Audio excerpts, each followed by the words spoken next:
Hi everyone, welcome back to my channel. I'm Emily, and if this is your first time, thank you for clicking on my channel link.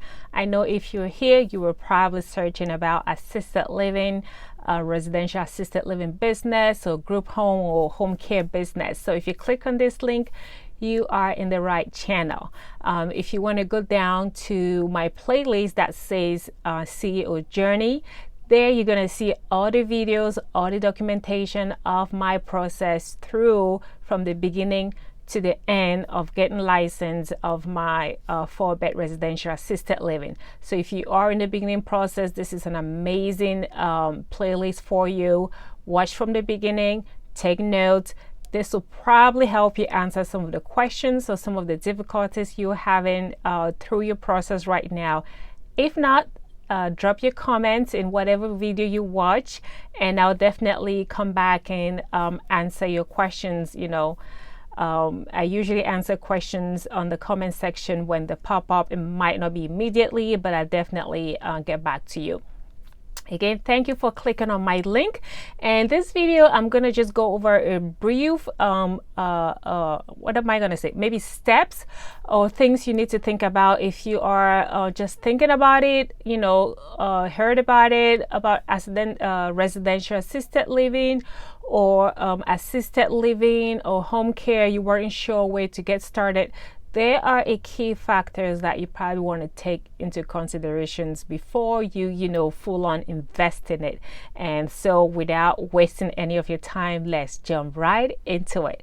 So the first thing I will let you know is about the regulations. Before you get into any business that involves licensing, you definitely want to look into your state and see what the regulations are, because obviously one state's regulation is not going to be the same as another state, because each state is different. Obviously they might have some common factors, but the rules of each state is probably going to be different. So I would say your first thing to do is to Google whatever business you're trying to get into. In this case is assisted living. So you're going to Google, say, assisted living regulations or licensing in blah. That will be your state or city that you are in. That is probably going to link you up with the state that licenses assisted living in your state. Then you could go on their website and do a little bit of digging, find out, what are the qualifications, what are the requirements, things you need to do, the licenses, the certification, the training, all of that. So once you go on the actual website, most often than not, they have it listed on their website. So you already have the basics information on what you need to do or what is required of you before you can start the whole process. And again, if anything is a little bit questionable, you can always call them and be like, hey, I'm John Doe, or blah blah blah, I'm looking into opening an assisted living. I went on your website, I saw this, it didn't make sense, or had a question about it. I'm sure they'll gladly help you, because they do want you to follow their regulations. They don't want you to make a mistake, because then you wouldn't be licensed. So if you call them, they definitely know that you're trying to do the right thing. They will definitely answer your questions or direct you where your answer might come from or where to get your answer. So first thing I say, Google a licensing board for assisted living or residential care in your state. Do your research, write your notes, call them if you have to. At least you know what is required of you. Then you can start doing your legwork from there. Do you need a training? What kind of training? Then you can start looking up into what training you need. Okay, so that is the first step I think you should start working on right now before you go in too deep. So the next step to that is licensing. So you definitely, sorry, when I look down, I'm looking at my notes, so don't feel like I'm ignoring you guys. No, I'm not. So I took some notes just to make sure I give you guys the right information. So when I look down, I'm looking at my notes that I took so I can, give you guys the right information. So The next thing I would say, probably not in order, is about licensing. Some people ask me, when do you drop your license, your application for your license, blah, blah, blah. I would say the first step, after you've looked into the regulations and it's really something that you are interested in, you think you can invest your time, money, and everything into it, then the next part is finding out about your license. So again, you will call the board or the regulatory office and say, what are requirements for you getting the license. And usually they have an application on your website. So you print out the application form and you read through the application form. It will give you all the information you need. Some of them will require, training hours, the owner qualification, what kind of license do you have? Are you a nurse? Are you not a nurse? Are you a manager or not? Are you just an owner and somebody else is going to operate the facility? If the application has all the information that you would need in order to submit. So you don't have, what I would say is, you don't need to have everything set up before you submit your application, because once you submit your application, it's going to take a while for the state to set up an appointment to come and do the inspection to license you. So once you fill out the application and get the very minimum basics done and dropped off the applications, because it's going to take a minute, maybe a month, maybe two, depending on what the wait list is. And ours, we submitted ours during COVID, gosh, it took forever and before they ever called us to come for inspection. So don't wait till you have everything, because then you're wasting more time. You're already paying a rent or mortgage on that home. So, do your initial application process and then drop it off. You definitely need a home though, or a location before you do that, because you can't just submit an application for a license with no location. So the first thing is definitely, once you've figured out the regulations, is something that you're interested in, first of all, start looking for a location. Whether you're buying, whether you're renting, or whatever it is, start looking for the location. Again, if you haven't purchased my ebook about the ultimate secret to buying the perfect assisted living home, I'm going to drop the link in the comment section or in the description. It's in Amazon. So buy that. It's only $9.99, especially if my videos are helpful to you.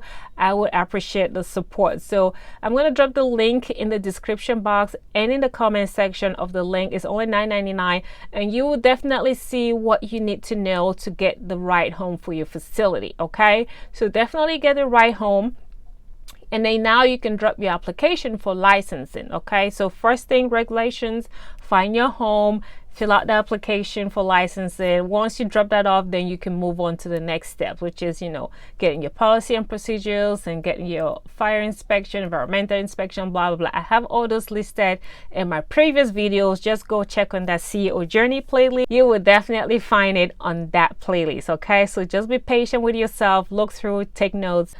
So the other thing, major thing, is finances. Okay, if you looked at the regulations, you think this is what I'm going to do, definitely want to think about your finances. Money is very important. Budgeting is very important. Can you afford it?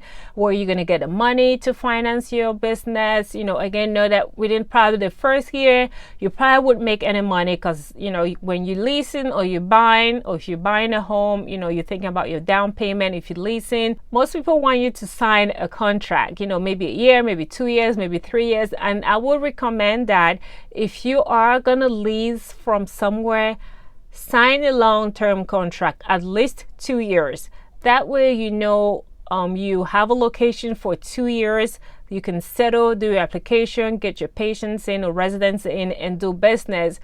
Because when you do short term, maybe 6 months, maybe a year, when a contract is over, you're probably going to have to leave. Or maybe if the landlord found another person that's going to pay more, then they're probably not going to renew your contract. And then you have your residents, you're going to find another place to move them in. It's a lot of headache. So I would say do at least 2 years. If you can do longer, even better. Okay, that way you have time to look into buying your own place or finding a bigger place if you need to expand.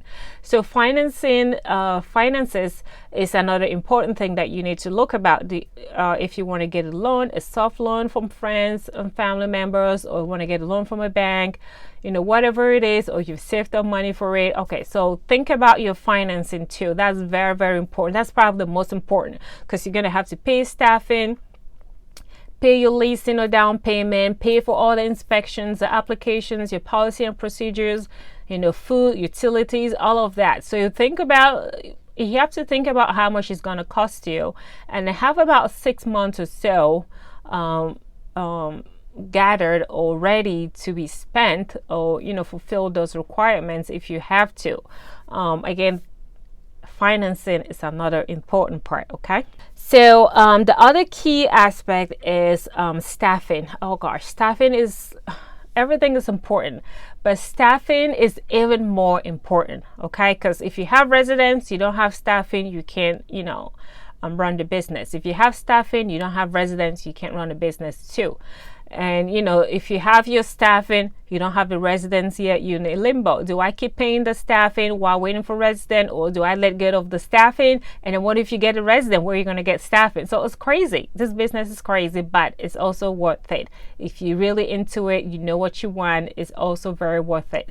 So staffing is another important thing. Start thinking of how you're going to get your staffing. Okay, if you already work in healthcare, maybe you've come across some other staffing, GNAs, CNAs, med techs, home health aides, talk to them, see if that's something that they'll be willing to do, kind of tease them, see how much they expect to get paid. Obviously, you don't want to overpay your staffing and then not have enough money to run the business. Again, also, you don't want to underpay them that they end up just leaving, they don't stay, and you're always in constant struggle to find staff. So think of a balance. I always say, don't try to make the most profit. Try to make enough profit to run the business, pay all your staff, do everything, and have something left back. If you want to over make profit, something is going to give, and you end up being at the losing end of it. So staffing is one of the most important things. So start thinking about, where are you going to get your staffing? Agencies, are you going to hire them from out of state, out of the country, from local or friends and family members? So start thinking about that too, brainstorming, and kind of have them line up. Another thing is start thinking about how you're going to get your facility filled out. That's another thing, to go through all this thing and not be able to get a single resident in your facility. Then the money is just draining and there's no replenishing. So also start thinking how you're going to get residents in your facility. Placement agency, talk to social workers, care managers, primary care doctors. Maybe they have older residents that are thinking about leaving their home and moving into an assisted living. Talk to larger assisted living facilities. Maybe they'll have some residents that are willing to downsize because they don't have enough money to pay the more expensive facilities. Talk to them, to start talking to family members, friends, posting on social media, hey, you're in the process of opening up an assisted living. If you know someone that might be looking for a home, assisted living, whatever. So start posting, start sharing. And then hopefully you start building the information out that, you're in this business, you're trying to open up, and hopefully that will lead to some connections and refers. Okay. So those are some of the important aspects that you should be thinking about while you in this process of opening up a residential assisted living or residential care home or an assisted living. Again, take notes. Think about it. If it's something that is interested, it's something that you want to get into, it's definitely worth it. So think about it, do your notes, do your research, and get going. Okay, I hope this was helpful to you. If the information was helpful, please click the thumbs up button and also hit that subscribe button so you continue to encourage me to bring more knowledge, more information about this to you through my videos. Again, don't forget to go into the description or down in the comment, purchase my ebook, Once you click purchase, you can download it on your phone and you can have the information immediately. Okay, so thank you all for the support, and I will see you guys on my next video.